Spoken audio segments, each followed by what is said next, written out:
Hello and welcome to I Heart Gardening. This is Nadine.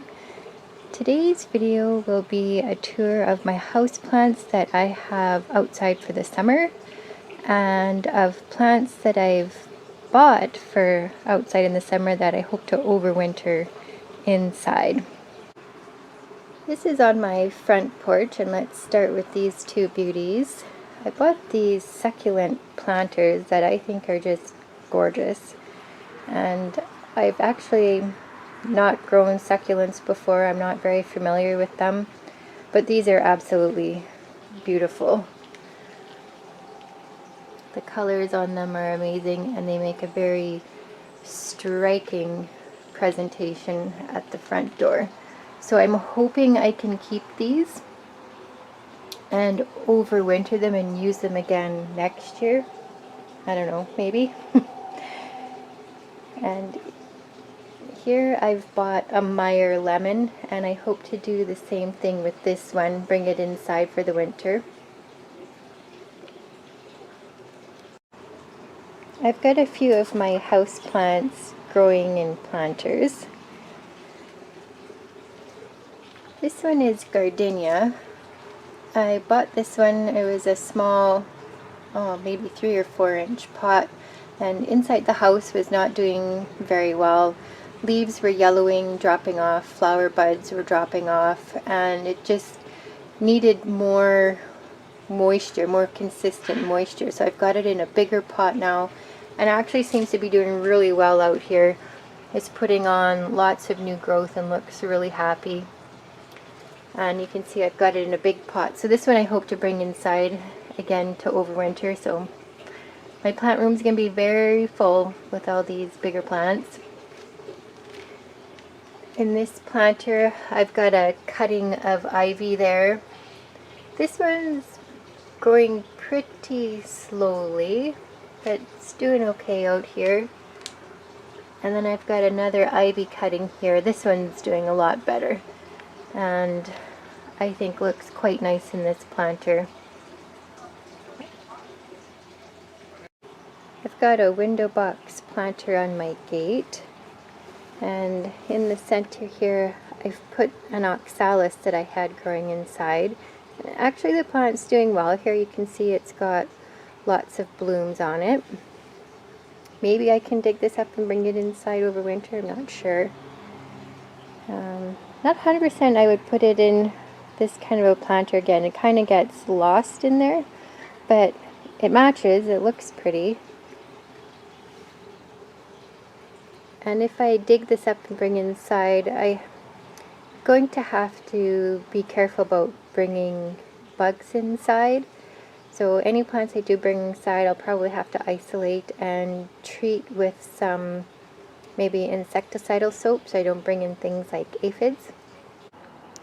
I bought another couple of succulent planters. These ones I've got on an end table outside the really cute succulent bowls. Very pretty. I'd like to overwinter these ones as well inside. And I think I might need to buy some more grow lights, particularly for the larger plants like the Meyer lemon and the 2 succulent planters at the front door. These ones I think I could probably grow on my wire shelves with the grow lights, and they hopefully should get enough light over winter to survive. This monster is a new addition to my collection. I've got it growing on my deck. It was actually a gift from my neighbor. She was growing this on her deck, but then they were replacing their deck, so they didn't have room for it. So I don't know if I would have ever bought myself a monster, but now that I have it, I like it. And I like the size of this one. I actually think it's really cute, and if I could keep it this size I would. And it's in a really cute pot too. I love that color. And so this might be another one that I take inside and grow in the plant room as well. So far, okay, it's doing okay out here. I don't know if I found the right spot for it yet. It does seem kind of susceptible to wind, and my dog's been running around it, so maybe got beat up a little bit, but maybe it'll be a matter of just finding the right spot for it.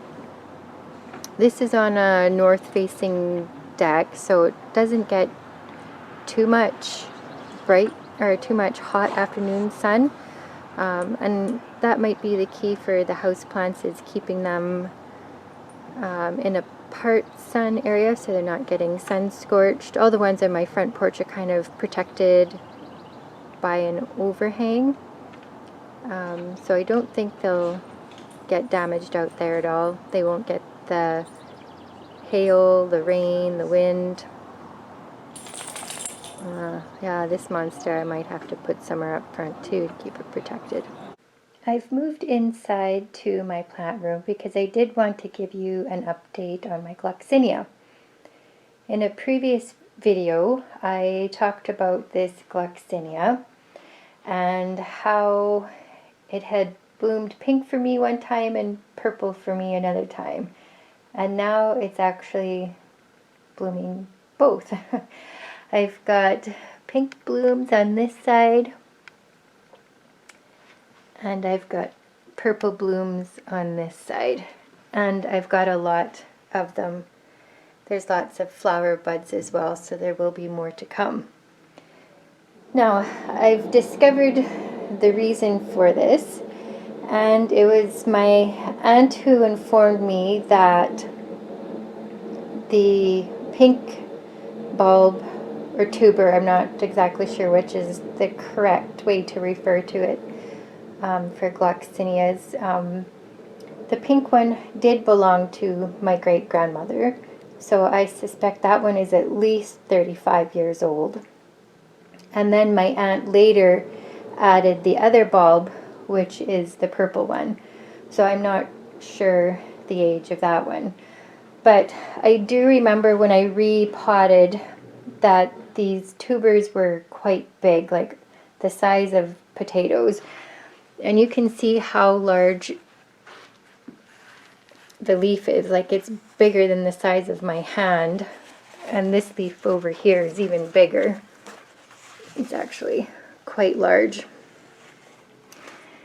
So anyway, wanted to share that with you and share these beautiful flowers with you, because it does look amazing. And this plant is really happy here in this spot. I do have to keep it consistently moist, and it gets lots of light in front of this south facing window. So that, yeah, this is the best that it's ever looked for me here. So I just wanted to share that with you. Hope you enjoyed this update. Thank you. We'll see you again. Bye-bye.